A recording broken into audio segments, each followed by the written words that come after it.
worse ways to end a con. Yeah. This is wonderful. Really amazing. Thank you so much. What an honor to be here and to be here with all of you. I want to go way back.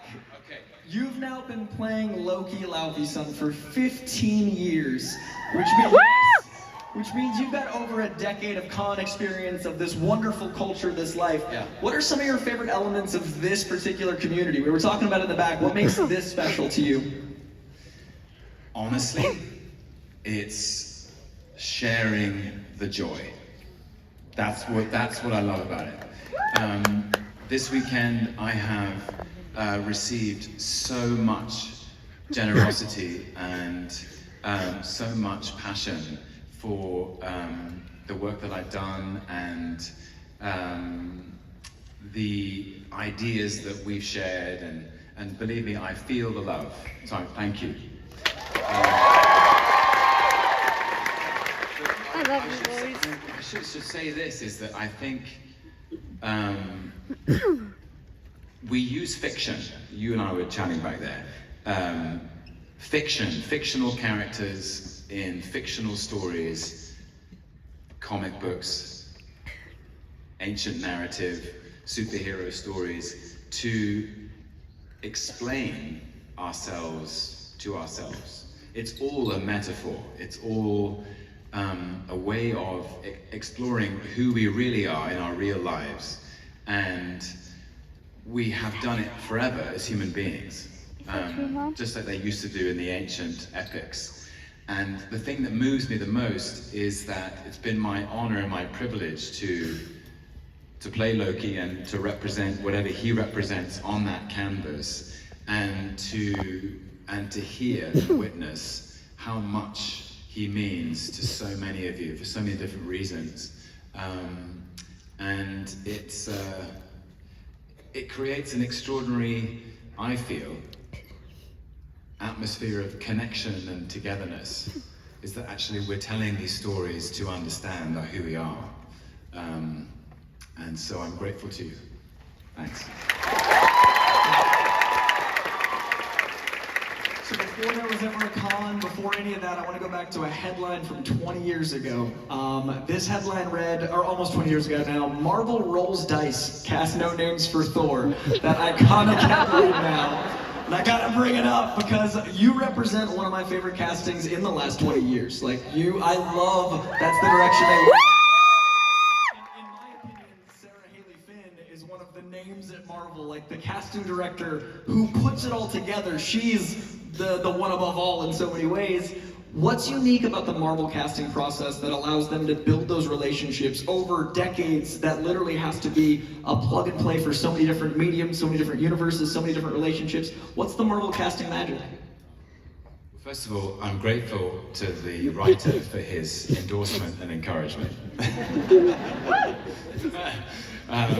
But yeah, even more grateful to Sarah Haley Finn and Randy Hiller, actually, who both cast me in the first Thor movie.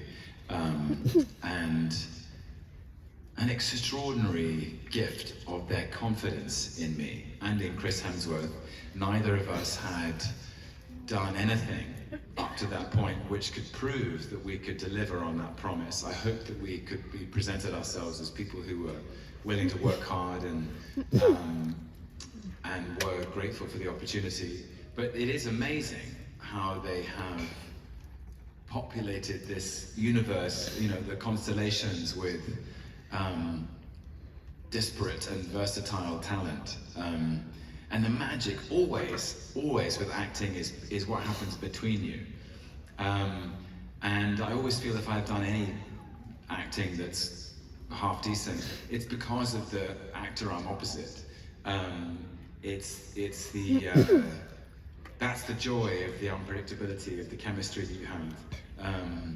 And yes, my hats off to Sarah for populating the MCU with these amazing actors who are able to create in the spaces between them these relationships which become more meaningful as time goes on. It's such a precious seed you have to plant, and hope turns into the trees that become the forest that becomes. It's incredible, and I love that that Marvel did make that risky, I guess at the time, gamble. Is there anything you remember from the casting process that now is interesting as Loki's evolved, like a take, a choice, a decision you made about Loki then that's so different now? Funnily enough, in many respects, the center of the character, the soul of the character, feels the same. And from that day to this, the thing I wanted to honor most was the complexity and depth and size of his soul. That Loki is an ancient character. Who is mischievous and playful and unpredictable and sometimes chaotic, sometimes vulnerable, sometimes destructive, often contradictory, but that the soul of this character is deep, and I wanted his soulfulness to be evident from the get-go. Now, as the stories have changed and the movies have changed, and my requirement in each story is different. In the Avengers, the point of view isn't from Loki's perspective, the point of view is from the Avengers' perspective. But it's interesting, some people have asked me this weekend, do you prefer playing the villain or the hero? And my response is, it's the same character. It's the story that changes who the hero is. He's still this deeply complex and contradictory character, as are we all. That actually brings me to our next question, because the god of mischief. Thank you. So, on paper, Loki isn't as translatable from an outside perspective, but once you're in him, absolutely, he's that connection, he's that eye line. So what do you think it is that you wanted to, in the beginning, before it had as much screen time as it had now, wanted to be that anchor, that eye line, that connection to the everyday person that's seeing their humanity reflected in someone that in his first iterations felt very antagonistic? How did you want to anchor someone to be like, I'm rooting for him, I know I shouldn't quite be? I think that it's the primary emotion that's at the center of him. And I felt very fortunate in the first Thor film that I was given by the late, great Don Payne, the screenwriter, an extraordinary arc where very early on, you got to see how lost and confused and vulnerable this character was, so that his grievance was always rooted in grief. His rage was always rooted in vulnerability.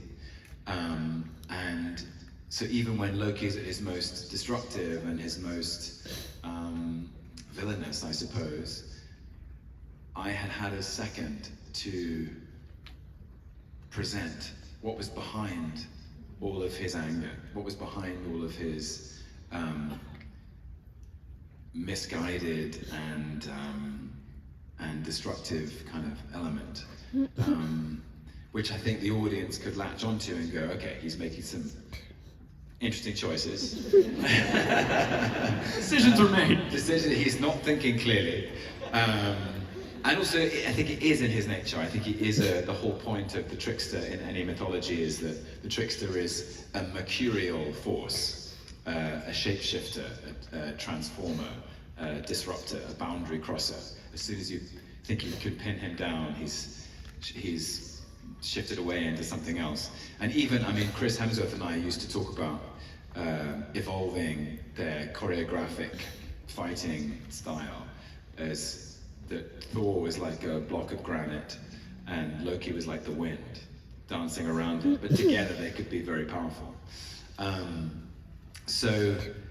But at least in the characterization I had a moment to reveal that at the center of this the mask of detachment and coolness and mischief was actually a very lost and broken soul, looking for meaning, which I think is something I've managed to continue all the way up to the end of Loki season 2. I definitely think so. I felt that connection throughout, absolutely.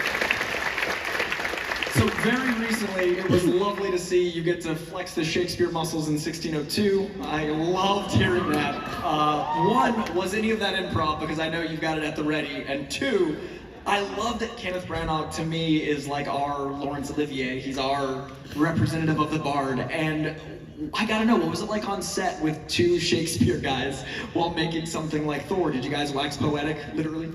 Yeah. I mean, I think it was part of Ken's pitch for the part, for the role of directing the film.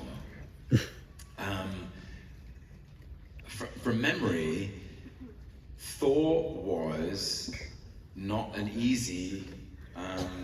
As a movie, it's quite an interesting movie to pitch, and Marvel, I think, were thinking carefully about, you've got gods and monsters and this shining citadel in the sky of Asgard and a rainbow bridge and, 8-legged horses and I think Kenneth Branagh very clearly came in, spoke to Kevin Feige and said, I see what this is. This is like the best of Shakespeare's history plays. It's like Henry IV. Thor is Prince Hal, and he has to go on a journey from arrogance to humility in order to become Henry V. And Odin is like King Lear, or King Henry IV. And Loki is a bit like Iago or Edmund in Lear, actually, the illegitimate son, the one who's cast aside, which is also true of Loki. So I think Kevin Feige and the great producing team at Marvel thought, what a great take on this story. That, this celestial space opera, I suppose, that Ken was going to root it in something very grounded, a dynastic drama. We're interested in royal families, always. We're interested in what happens behind the closed doors in royal families, because if they disagree, it matters. And this royal family have a lot of, so it was sort of like that, really. And we're looking at Anthony Hopkins and thinking, he looks just like, I said, have you ever played King Lear? He said, no. And now he has. Now he has. Yeah. I'm not taking credit for the idea. I think it was always in the cards. But, Sir Anthony Hopkins. Yeah. Now, you are so versatile in your work, but there's a through line that I personally love in one of the channels. There's this poetry in your work, like Jarmusch, when you worked with him. I love the poetry in that film. It literally feels like a poem come to life in Only Lovers. And then with Del Toro's Crimson Peak, it felt like the sensory of the ink was part. Yeah! To me, Jarmusch felt like a poem, and to me, Del Toro felt like the ink was part of the frame that we saw through to get to the story. And then with Woody Allen, Midnight in Paris felt like a love song, and it felt like a love poem, it felt like this poetry. And I wonder, is there a certain sensibility you look for in a script, or do you think your mechanism is just attuned for that kind of poetry? That is such an interesting way to put it. You're probably right. I mean, I love poetry, and my appreciation for it has grown as I've got older. The abstract, the abstract form of the arrangement of words, which then the individual can subjectively interpret according to his or her own experience of being alive. I think they are very poetic directors. And I love making all those films. Jim, certainly. The thing that was most poetic about that was he'd taken something that's quite popular in cinema, the idea of vampires and literature, I suppose, and used it to explore the idea of mortality and death. By which I mean, if you take two vampires who, by their very nature, don't die,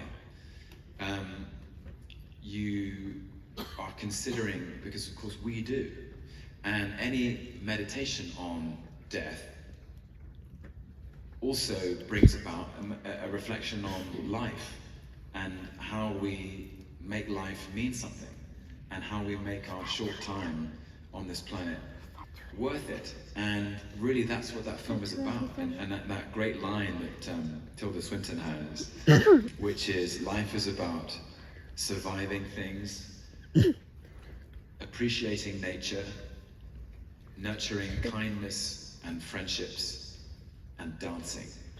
Yeah, it's such a beautiful feel. Yeah. And she's trying to help Adam, you know, my character, she's trying to help him out of his depression. It's a beautiful conception of the film. And then Guillermo is really making a similar, well, similar in some senses, but it was his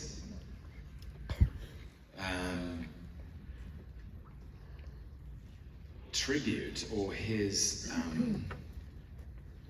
finally his version of a Gothic romance, which is his favorite form of literature, where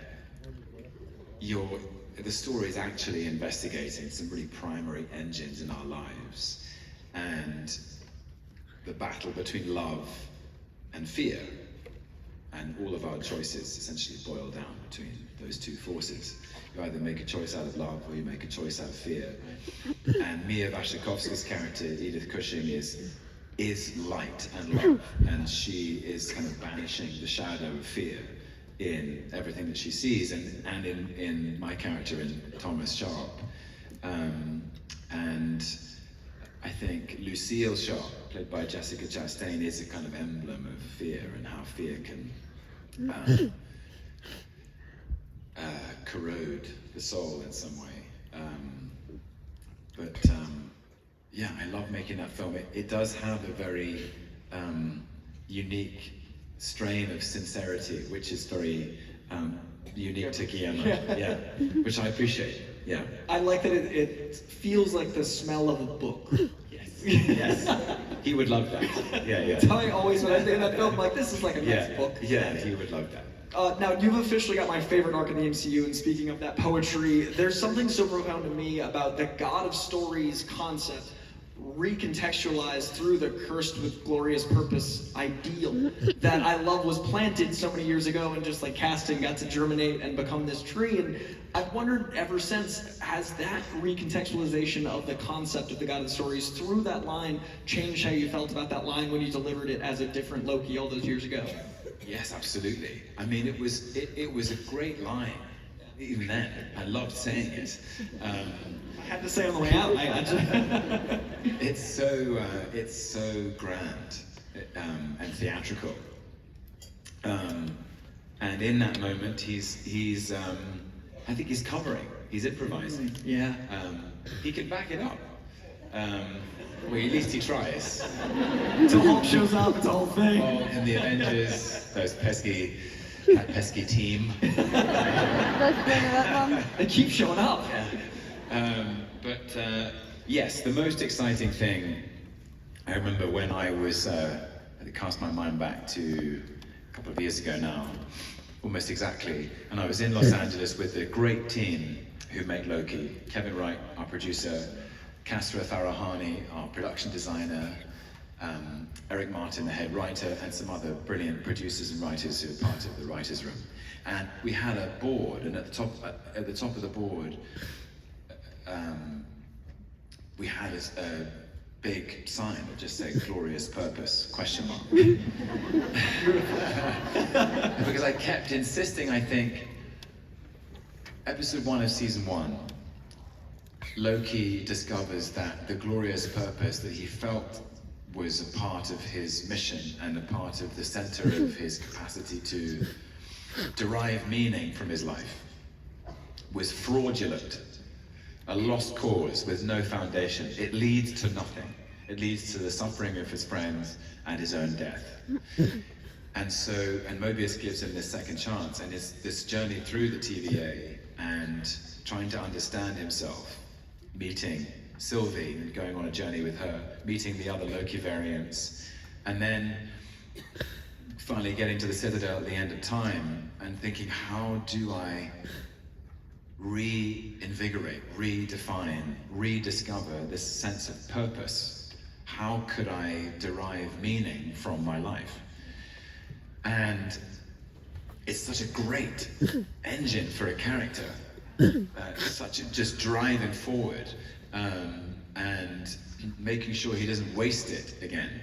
But then it also became a great question for every character.